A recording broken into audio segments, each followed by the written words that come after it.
Michel, it's always good to speak to you, but particularly good to have this opportunity to look back over your career at Canongate. I wonder if, just as an opening proposition, you could talk us through your first encounter with Canongate and through the background to the release of Some Rain Must Fall back in 1998. Right. Well, I had been writing for 25 years or so, and I'd written a number of the stories in Some Rain Must Fall, but hadn't attempted to publish them. And I had emigrated to the north of Scotland, and our family was living a breadline existence, and I was working as a care assistant in a local old people's home. My nursing qualification wasn't recognised in Scotland. So I was earning very low wages and cycling, 15 miles in the snow to get to this place, and eventually losing a lot of my wages on taxis because I really couldn't face it anymore. And eventually my wife said to me, look, why don't you concentrate on the writing? Maybe that will, ultimately be some sort of career. And I thought that was unlikely, but, I did concentrate on the writing and then started winning prizes for short stories, and then was eligible for a subsistence grant from the Scottish Arts Council. But in order to get the grant, you couldn't just say, I'm a writer, can you give me whatever it was, 6,000 quid? You had to prove that you were actually writing something. So I submitted some stories, and one of the people who was on the judging panel of the Scottish Arts Council also worked freelance for Canongate. That was Judy Moyer, who ended up being my editor. And she contacted me and said, I think it would be a very good idea if you submitted these stories to Canongate. So I did that. And then a few weeks later, on a Sunday morning, Jamie Bing, the publisher, phoned up. Obviously the phone was answered by Eva, my wife, because I never answered the phone. And there was this very excited publisher saying, I've been up all night reading your stories. I don't know why Jamie doesn't read things during the day. It's always, I've been up all night. And I've just been waiting until it's a human hour to phone someone up. And he'd waited till 7 a.m. or something, and he really couldn't wait any longer. And Eva came to me and said, there's this publisher on the phone who says he's read your stories and wants to publish them. And that was very flattering, and Jamie is very charismatic and persuasive, as you know, and that was Some Rain Must Fall. And that relationship has lasted. And interestingly with Canongate, because Eva, my wife, sort of researched Canongate, she found that the public perception of Canongate at that time, in '98, most people were not aware of the grand publishing history of Canongate, putting out Alistair Gray's Lanark, for example. What they knew about was the whiskey book. There was a book about whiskey. Oh, aren't they the ones that published the whiskey book? So Eva wasn't sure. But, it was a relationship that was very good for both of us. That is, for both me and Canongate. Because Canongate proved to be a wonderfully appropriate and dynamic publisher for me. But also, I was the sort of writer that they were looking for at that point. Someone who was living in Scotland, but wasn't parochial or very much concerned with purely Scottish things. Very European sensibility and quite edgy, particularly with the novel Under the Skin. So that was a way of finding a nominally Scottish writer, Scottish by formation, who had that international sensibility and appeal, which was something that Canongate and Jamie in particular were looking for. I'm Jenny Todd, I'm a publisher here at Canongate, And Canongate have been publishing Michel Faber since '98, and I personally have been working on his books since I joined in 2005. And I think my perspective on Michel as a writer really is that he has such huge integrity, and his books are also different, they're also special, they're all trailblazing, they defy any kind of categorization, which makes the publishing job quite challenging. But what you always know you're going to get is something so exquisitely crafted that the quality will just outshine most other writers. In fact, he's so special.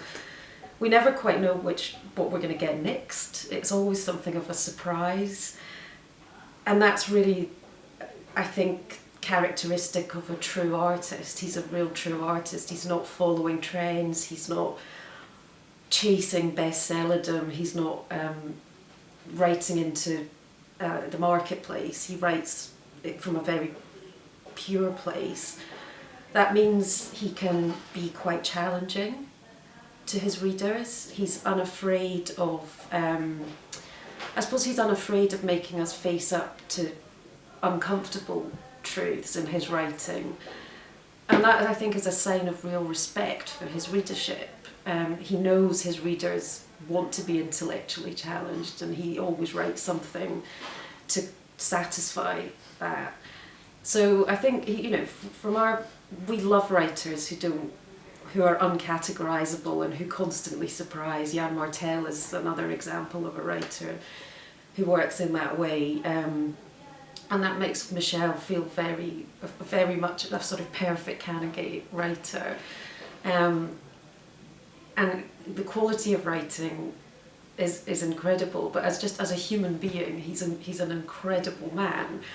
And the relationships he has with everybody in Canongate across the whole company are amazing. And we're so proud to be his publisher, but also his friends, and we think of him as one of the family. So you're, in some ways, a kind of fish out of water, if you like, having come from, you're Dutch-born, come from Australia, living in this remote part of Scotland and writing. And the subject of your first published novel is similarly, if you like, a fish out of water. Absolutely. Italy. How much was that coming from your direct experience of Scotland? Well, my books are not directly autobiographical in the sense of, I wouldn't write a novel about a Dutch kid who has a dysfunctional family in Holland and his parents then emigrate to Australia, blah, blah, blah. I wouldn't go there. But they are autobiographical in the sense of some kind of emotional or spiritual essence. And obviously Under the Skin was me coming to Scotland as an alien and landing in the middle of that environment and thinking, and it was also a harsh environment, particularly to vulnerable people, to the underclass. I did get this sense of vulnerable members of humanity being pushed to the edges, where they could be easily picked off by one thing or another. And that made me think about that plot setup of this person, entity, woman, whatever you want to call Italy, who's looking for men who won't be missed. They could just vanish, who would know? So that was one thing that lay behind that. But also just that shock of alienation, coming to a different country, a country very, very different from Australia. And I was suffering from a lot of anxiety and depression during the period when I was writing that book. So it's a very intense book in that regard as well, because Italy has lots of issues. Well, she's an absolutely transporting heroine, because as a reader you're aware that there's a morally dubious aspect to her mission. That's one way of putting it, yes, morally dubious. Yeah. But one is right in there, in her consciousness with her, and identifying very strongly with this woman who has issues and is feeling out on a limb, if you like. You talked about the politics of the underclass in Scotland. Did you consciously, were you consciously looking at the role of women in society with Italy? Because as she drives along the A9, picking up well-built male hitchhikers, she is inverting the classic situation of male power over women, and she becomes the powerful one. Yes. Although within her own society there is the male's rule as well. But one of the things that fed into Italy, I was at that time reading a lot of articles about women having plastic surgery, whatever they call it nowadays, cosmetic surgery. And all these women were insisting, I'm not doing this because I want to please men. I'm doing this as a present to myself, like my birthday present to myself. And I've always known that my nose was wrong or my breasts were the wrong shape, and so I'm going to get that fixed. And I just thought this was so bizarre, all these people trotting in and letting surgeons carve them up. So that got me thinking about what it would be like if you needed very radical surgery in order to pass as human. Because a lot of these women were saying, I don't want to be beautiful, I just want to be normal, right?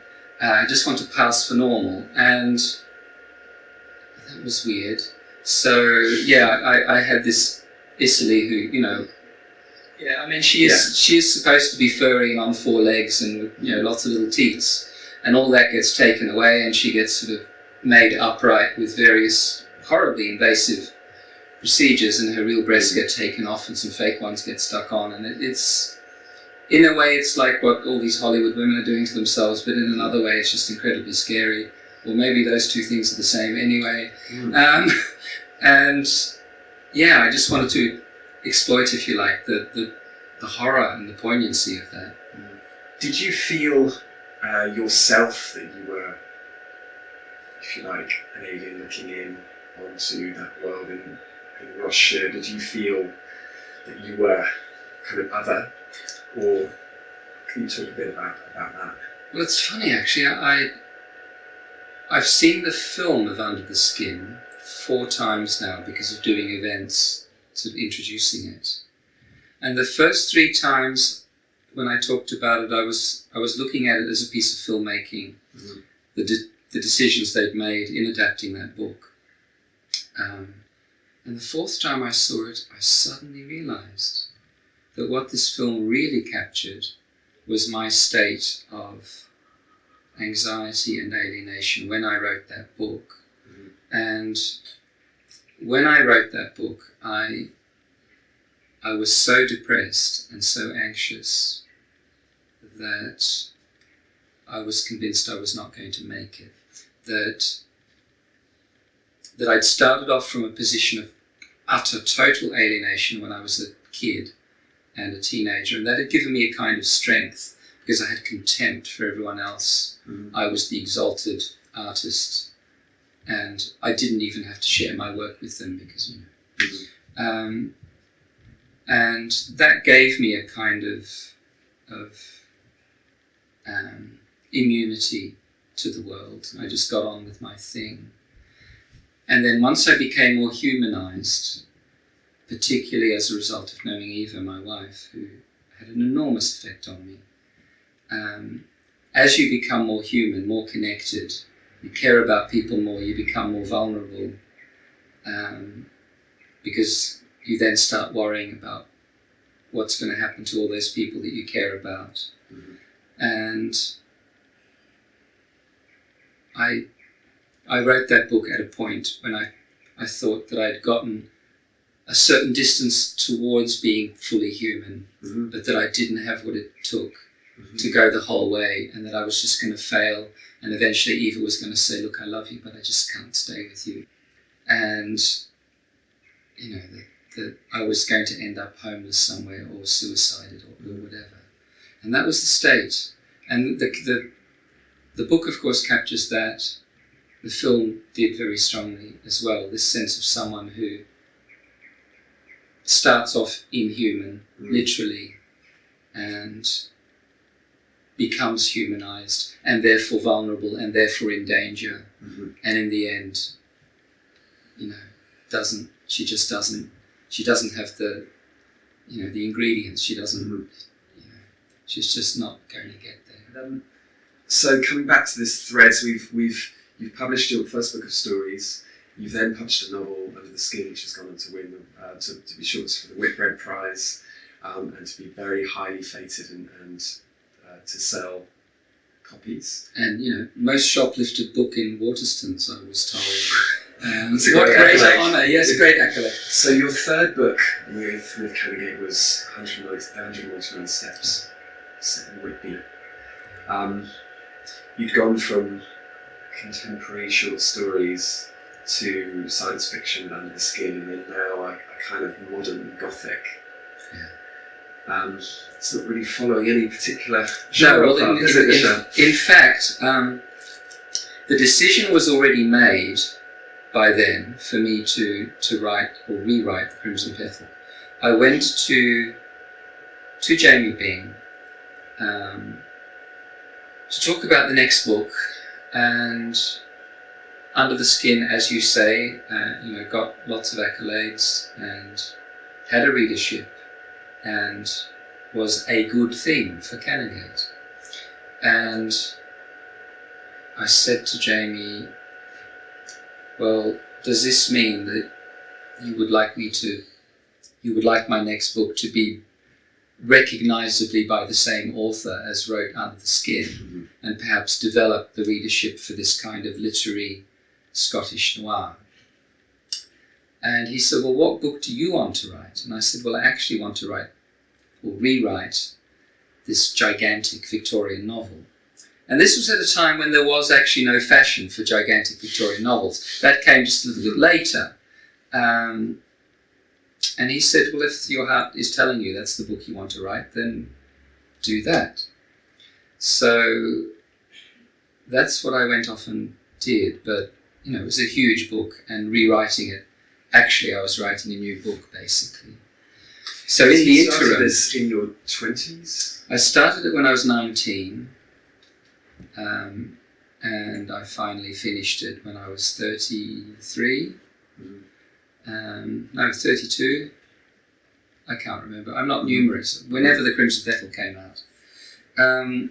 But it was a huge project, and it was difficult to hold that in my head without going crazy.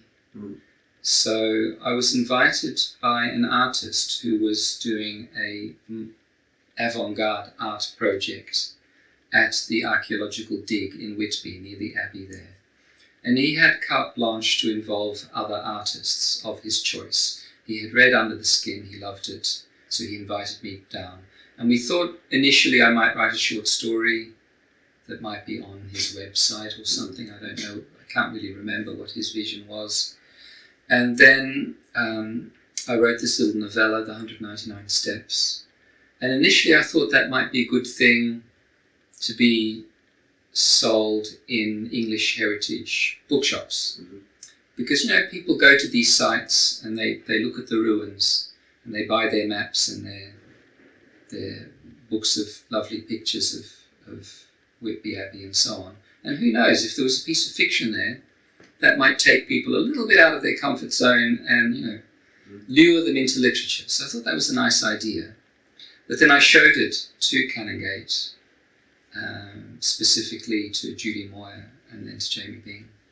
And they loved it, so it was decided that it would be a Canongate book. And it's a lovely little edition as well, with photographs, manipulated photographs in it. Taken by Eva and yourself? Taken by Eva. I think there were one or two that were by me, but she manipulated them digitally with her son Daniel. So, yeah, it was a beautiful little book. I don't know how many people bought it, probably very few, but it's a nice little book. And it, because I wrote it with the view that it might possibly be stocked in English heritage bookshops, I was careful that it shouldn't be too in-your-face sexually, for example, because, you know, those people tend to be of a certain age, and it would already be a big ask for them, instead of buying, or as well as buying the map, to buy this work of fiction. And I thought, well, why push them any further? You know? So it's quite a decorous book, the sort of book you could give to your grandmother. So a bit more restrained. Yeah. So what was to follow was a lot less restrained. Wow. I think one of the reviews said, read it near a loo. I'm actually not sure exactly what they meant by that. In the first paragraph or so. It says something like, you're an alien from another time and place altogether. And that's of course me referring again to my alienation and the shock of the unfamiliar, which is what is to other people the familiar. But also, I think if a novel is genuinely going to be set in the past, if it's genuinely going to bring the past to life, that past will be shocking and alien, because we are no longer those people, and that place is no longer that place.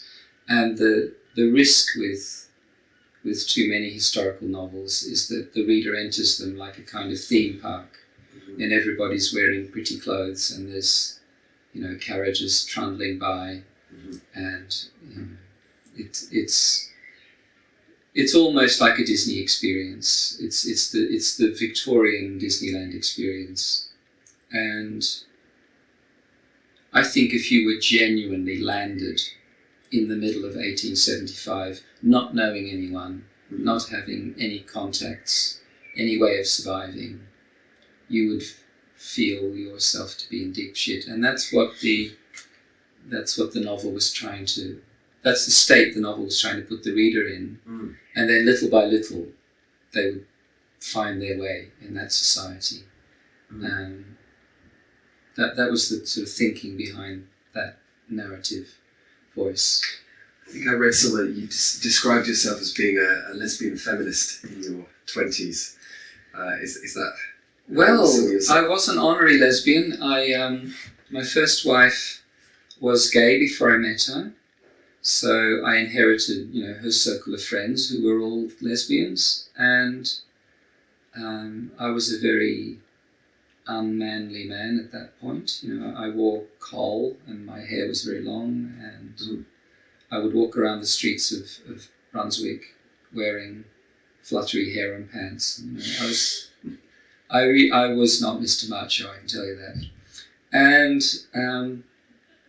in my life since then, I've become more male, you know, more or less female, if you like. And I was extremely anti-men in my teenage years, in my early 20s.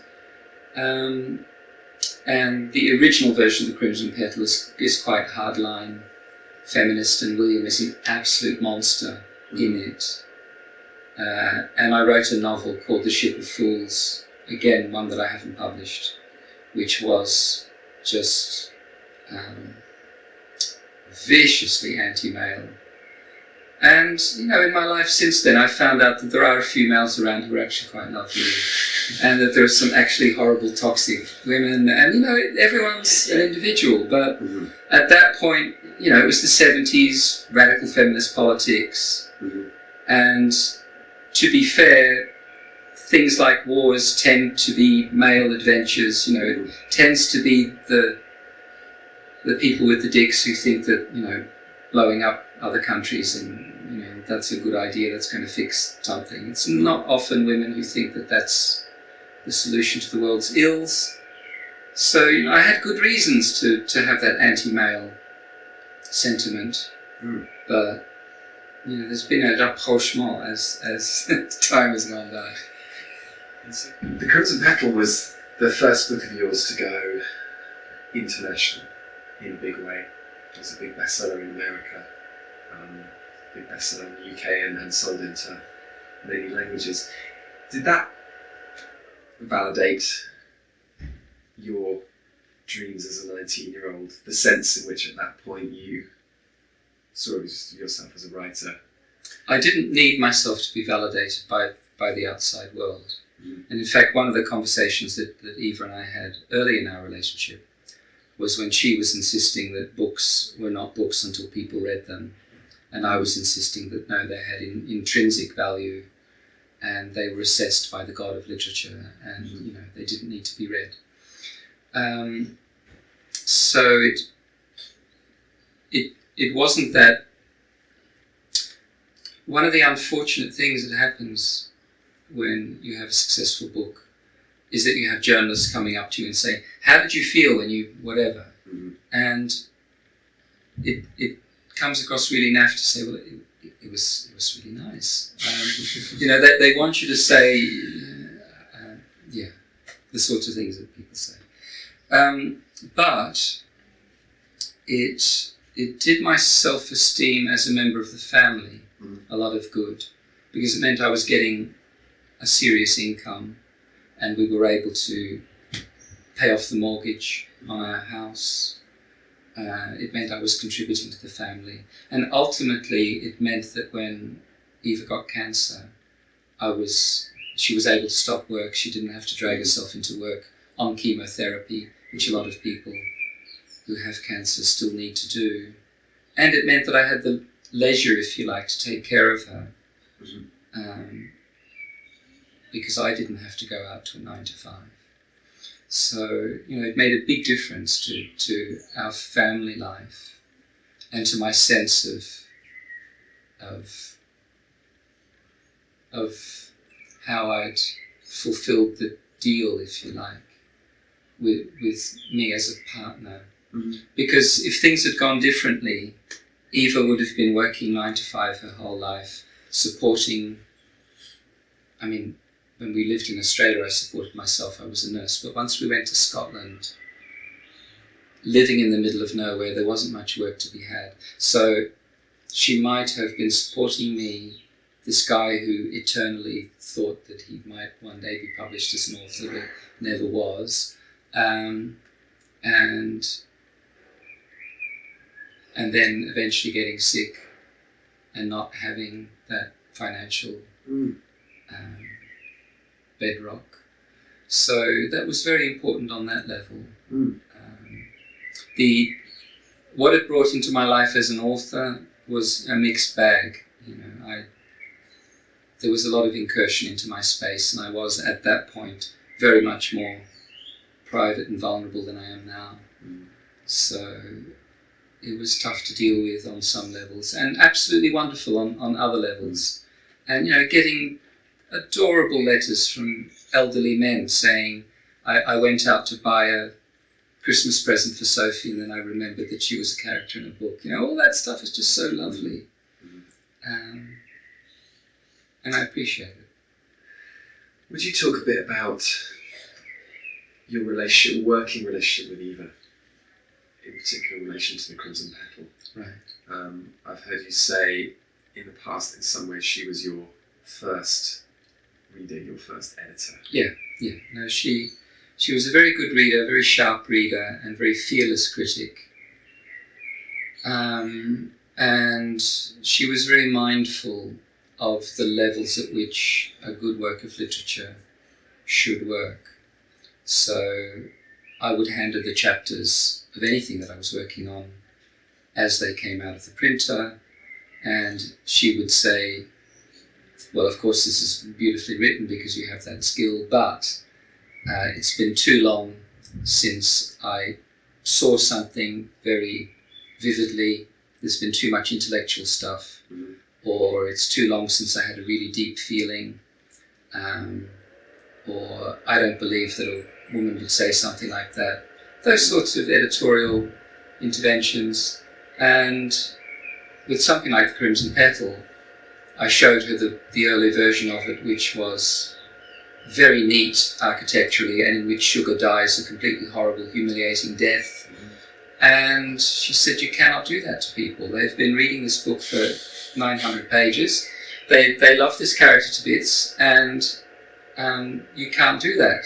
And I'm sort of explaining the concept of tragedy to Eva, and she's saying, look, I've read all that stuff. I know what tragedy is. You don't have to tell me. You can't do that to people. Go back to the drawing board. Yeah. Give those characters free will.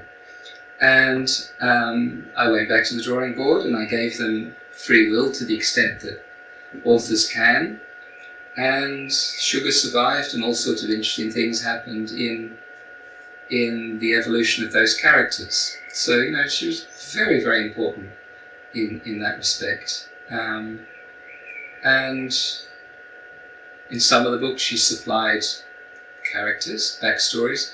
The Courage Consort, which I wanted that to be about a group of musicians who come together to perform music, and they are harmonious in that respect, but they're completely different animals and they really have trouble getting on.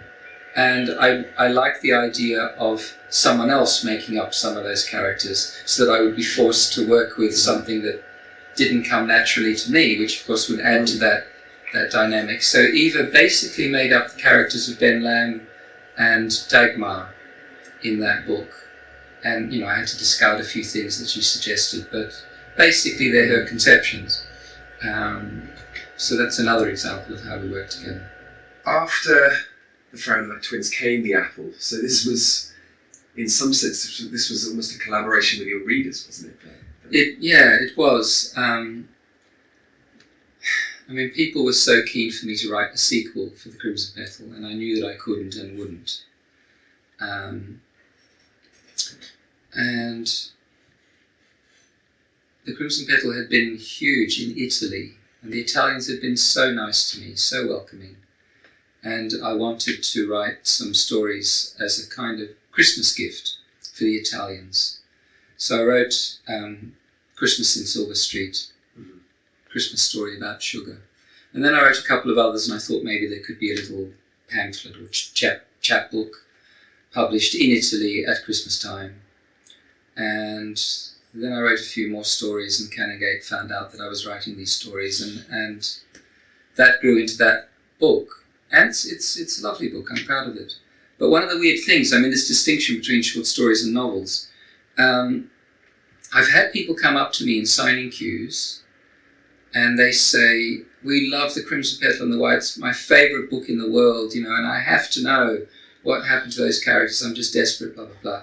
And I say, well, there is this book of short stories, which, it's not a sequel, it doesn't tell you what happens after the book, but you do get to spend more time with those characters at various times in their life.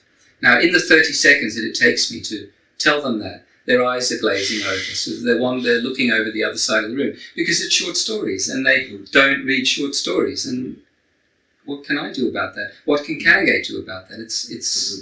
There's something deeply seated in people now where they regard themselves either as novel readers or short story readers. I don't know what that's about, but it's there. So it's interesting how short stories are still seen as a sort of high literary form. Will you be writing some more? I certainly wouldn't stop myself writing short stories if more came. The thing is, though, because I've never regarded writing as my job, I wouldn't specifically write them in order to feel that there should be another book. I don't have enough stories of sufficiently high quality to fill a book at this point, and I don't know how many years it will take before I judge that there are enough. There's a project that I want to get on with before I even can think about that, which is Eva's unfinished short stories. She wrote a lot, she didn't finish much. She had a very interesting way of looking at the world, very different from mine. And because I want each book to be different from all the other books, that's an interesting project, going into her mind or her sensibility. and writing together with her. I wanted to talk a little bit about religion. Yeah.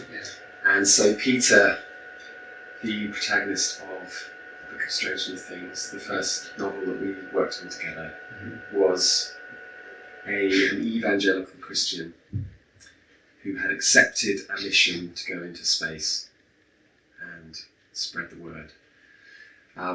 So you say that your fiction isn't based on your own life. Were there elements of Peter that you took from yourself at points? Well, he doesn't like music. He really doesn't get music, so that clearly is not based on me whatsoever. But he loves his wife very much. They love each other. And one of the things that I had grown uneasy about in my work as a whole is that there were so many dysfunctional, corrupt sexual relationships. So many men and women who just weren't getting along. And okay, there's a lot of that out there. But I wanted at least once in my career to pay homage to a relationship where the people just really, really loved each other and it worked. Because that's out there as well. So I wanted Peter and Bea to be solid as a couple. And then I wanted to test them, by putting this huge, huge distance between them. She stays on Earth, he goes off to Oasis. This is the first cover we did for Michel Faber's Book of Strange New Things. And the idea came when I read the manuscript. There was a really great relationship between Peter and his wife Bea, and other characters in the book. The relationship element was really, really strong. And the other thing that struck me is the environment. And we wanted to try and create a cover that sort of reflected Michel's writing, but in a sort of position to for me. He's a really sort of strong, great literary writer, but he's got an unusual style, and we wanted him to look very distinctive. Paperback, it's actually the relationship between, we did 2 editions, so it was trying to open the market out and bring out the more human side, because essentially, even though it's part of it is set in outer space, it's a very human story, so that's always the message that you sort of try to reiterate and just get across. So the 2 editions, that is Peter and Bea, and you'd have to sort of the relationship, because in the book they're always separate from each other, but there's still this sort of relationship, and I thought having the 2 covers was a really good way of representing them, so they sort of, they never really sit together in the same place. And it was nice sort of having to envision what we thought Peter and Bea would actually look like. And again, it made sense to sort of use Yeren and use elements, so I thought they tied in sort of really nicely to the hardback.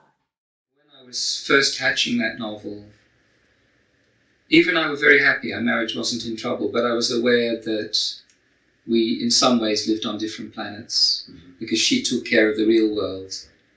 And I was in my little study producing these works of literature, these hallowed works of art. And, if the tap in the sink started dripping, then she would just figure out what you do when a tap in the sink starts dripping. And I thought, I was uneasy about that, because she was taking care of a lot of stuff for me, and she was creative too. But she found it easier to deal with the world. And she was a teacher, 9 to 5, so there's all that. And a mother. So initially the dynamic of that book was going to be, he's up there in this almost paradisal context, spreading the word of God to these aliens who want nothing more than to hear him tell Bible stories. And his wife is down on earth as the banks are going bust, and the house is falling to pieces, and there is societal chaos, and she is dealing with all that. So that was initially going to be the dynamic. But then a few chapters into the book, Eva got diagnosed with an incurable cancer, and that made the dynamic of that book different, because it was pretty soon evident that she was going to be living on planet Cancer and I wasn't, and she was going to be dying and I wasn't. So it did become a very different book then. And there's a lot in the book, and I really don't want to do a spoiler here, but there is a lot in the book about the vulnerability of the flesh, shall we say. And, you know, that she had to deal with that. I wanted to ask you now about the new book, Undying, which is coming out just now. This was your first published work of poetry. Why the change of form now? I'd written poems before Eva was ill, but not many. I wrote a decent poem every 4 years or so. But once Eva was dying, there was a particular day when I was sitting in the hospital room with her, because I was allowed to sleep in the same room where she was dying, and I was there for some months, because it was slow. And on a particular day I wrote 2 poems, one Cowboys, and one was called Cowboys and one was called Nipples. She was too sick by then for me to share them with her, if indeed it would have been appropriate to share poems like that with someone who was going through it. And then when she died, many poems came to me. That was the form to express what I was going through. And I'm the sort of person who could write 50 poems and judge that they express something I need to express to myself or help me through a particular time, but that they were not appropriate to share with other people, and just put them away. But I looked at them and I thought, actually, these poems are just not, they're not just me unburdening. They are expressing things which don't often get expressed. You know, there's grief poems out there, but often poems of grieving are much more wrapped up in metaphors, and they're much more decorous. And these poems are, you've worked on this book with me. They are hard. They are very intense, emotionally intense, and but also chronicling your changing states of mind in that process of anticipating the worst happening, and the worst happening, and then what you do after the worst has happened. And there are aspects of that which are almost forbidden to talk about. There's one poem called "You Were Ugly," which is about what the cancer did to her, and it's sort of accepted in our society, particularly British society. I think that if your wife is horribly changed by cancer, you have to say, well, she's still the most beautiful woman in the world. There's that, and to actually go into "You Were Ugly" and go into what that means. There are going to be people out there who, when confronted with a poem like that, are not going to want to go there. They're not going to be able to go there. But there are other people who, I think, who are going to say, yes, this is what I was thinking.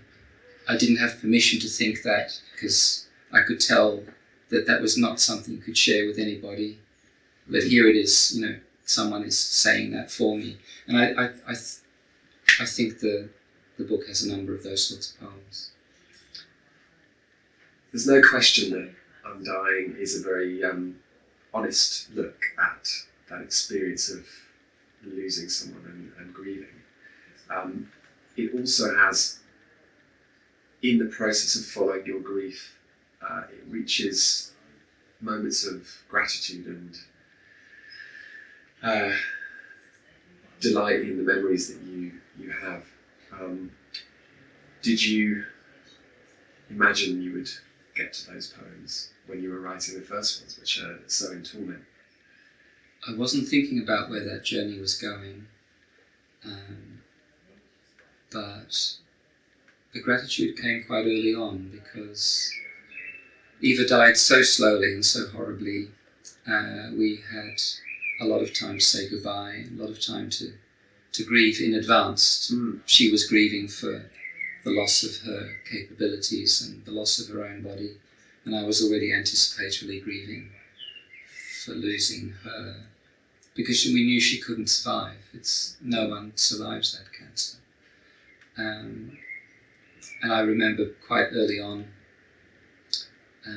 feeding the cats some chicken on the table and just weeping and weeping and saying, "Thank you, Eva, thank you, Eva." Not even fully knowing what I was saying thank you for. But I think a good way of getting across that side of the collection, I don't think it would be appropriate for me to read one of the really confrontational, full-on poems. I think that's for people to deal with in the privacy of their own space, ideally. But there are a few poems, they're still very frank, but the tenderness comes to the fore more. Would you read us one? Yeah, thank you. This is a very short one called "The Second Last Time." We never knew when it would be the last time. It was important not to know. We made love the second last time, always the second last time, as many times as time allowed. We'd go to bed and put our heads together, trying to find where you had gone. Your illness was a vast terrain, but somehow, again and again, we found you. It's beautiful. And in fact, that idea of the second last time crops up in the opening pages of the Book of Strange New Things, doesn't it? It does, doesn't it? I hadn't thought of that, but it does. So I actually see this in many ways as a sister book. It is, I think, yeah. I Strange think New it's, Things. yeah. What sort of response have you had when you read these poems? Have you been surprised by how people reacted?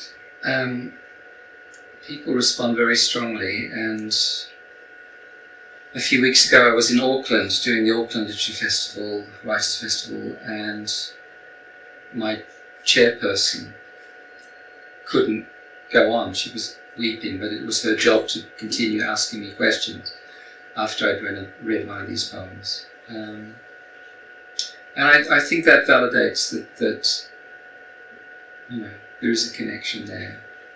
They can potentially be of use to people. And they're not inferior to the other things that I've written. They're just something else, something different. I wonder if we should talk briefly about your accolade last year of winning not just the Saltire Novel of the Year, but the Saltire Book of the Year award. Yeah. Well, I don't consider myself to have a nationality because I have always felt so alien wherever I've been. So I don't see myself as Dutch. I'm technically Dutch. I was born there, spent my first 7 years there. Don't really remember it. Grew up in Australia, really appreciated growing up in Australia, but never felt remotely Australian. And then emigrated to Scotland, and clearly I'm not Scottish, and Scottish by formation as the entrance requirements for the Macallan Prize stated it. But for example, when I read From Under the Skin, I can't read any of the bits that involve the Scottish hitchhikers because I cannot for the life of me do any sort of Scottish accent. So, that gives you an indication. And I was always moved and touched by how welcoming the Scots were to my work. I mean, this is the country where my career took off, and I had lovely reviews here from the major newspapers, and that has been a big but strange thing in my life. And after Eva died, I was tipped off that the Book of Strange New Things had won, or was going to win, the Scottish Fiction Book of the Year. It's extraordinary, but very heavy accolade. So I think they were worried that because I was grieving, and because I live, 5.5 hours travelling time from where this award was going to be in Edinburgh, I think they were worried I wouldn't turn up. So they did tip me off that I'd won that. So I came down to Edinburgh on this epic ScotRail journey with many almosts, and managed to get to the event, and got up and gave my little speech, which was prepared, obviously. And then I thought, well, that's it, I've had my honour, and the book of the year will be some immaculately Scottish book, because there were lots of wonderful and immaculately Scottish books on the shortlist. And the usher or whoever sort of took my shoulder and said, look, don't walk too far away because you might be, just stay there. And minutes later, it was announced that the Book of Strange New Things had won the Book of the Year overall. And that really did overwhelm me, and I had not prepared anything for that. And standing up there, I could just tell how much goodwill was radiating from those people. They really had taken that work to their hearts, and they were sharing my sorrow at the fact that Eva couldn't be there to see that happening. And it was very special, and I felt as close to Scottish as I could possibly feel, which is possibly not very close, but that's as close as I can get. And it was good. It was a lovely night. Well, it was a triumphant occasion, and an incredible reward, if you like, for the years and years of thinking and writing generally, but specifically on the Book of Strange New Things, which was because it was 12 years, wasn't it, between Crimson Petal and the White and yes, Book of Strange New Things coming out. So it was a long time coming, but well worth it. Thank you. Well, Michel Faber, I wanted to say thank you for taking the time to talk about your work and for the wonderful books in all these different forms that you've given us and readers. We are so proud to be your publisher at Canongate and grateful. Thank you for putting all that stuff out there. It wouldn't have got out there, I don't believe, without you. Well, I hope you enjoyed that section by Michel Faber, one of the first items on this fantastic new initiative, ScotLitFest, and a really important part of our 80th anniversary celebrations at the Saltire Society. It's been a great pleasure and a privilege to have Michel involved, of course, because he won the Saltire Book of the Year award last year, and in winning it was so gracious and powerful in his recognition of what that award meant to him, both personally and I think professionally as a writer. So although Michel, by his own explanation, is not a bred and born Scot, I think he has said that receiving that reward was the point at which he has felt most Scottish. So that's really nice to hear. So for the Saltire Society, who celebrates all forms of the Scottish imagination through our awards for things like architecture and civil engineering and of course literature and so on, it's really great to have the recognition that we offer to those creative people valued by them.